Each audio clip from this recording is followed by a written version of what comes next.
let's take a look at factoring some cubic expressions. And in the first example, we have x cubed minus 27. So I'm going to use the template a cubed minus b cubed.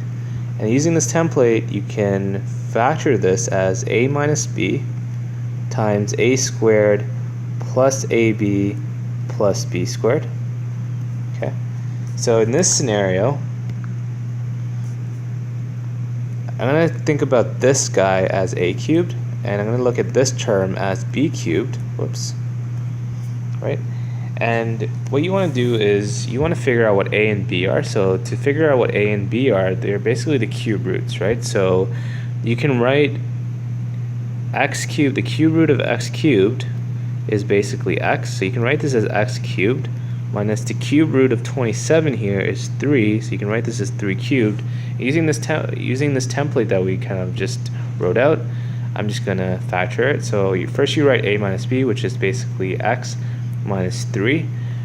Then you have to write the a squared term, which is x squared, plus ab, which is a, which is x, times b, which is 3, so 3x, plus b squared, which is 3 squared, which is 9.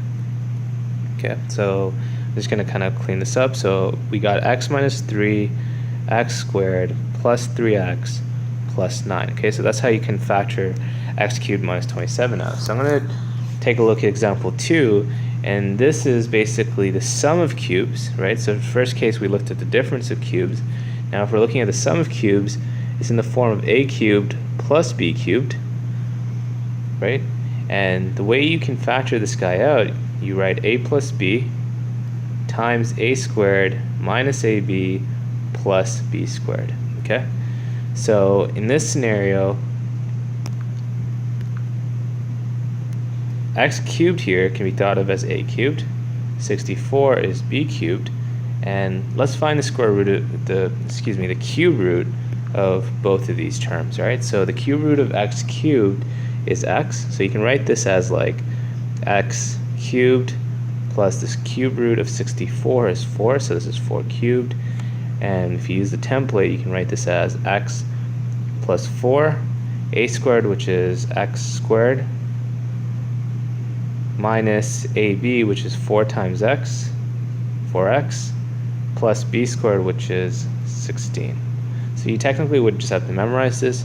And you guys can notice here that if you have a cubed plus minus b cubed, if you wanted to just kind of remember this as a quick template, you can think about this as a plus minus b. So you conserve the sign here.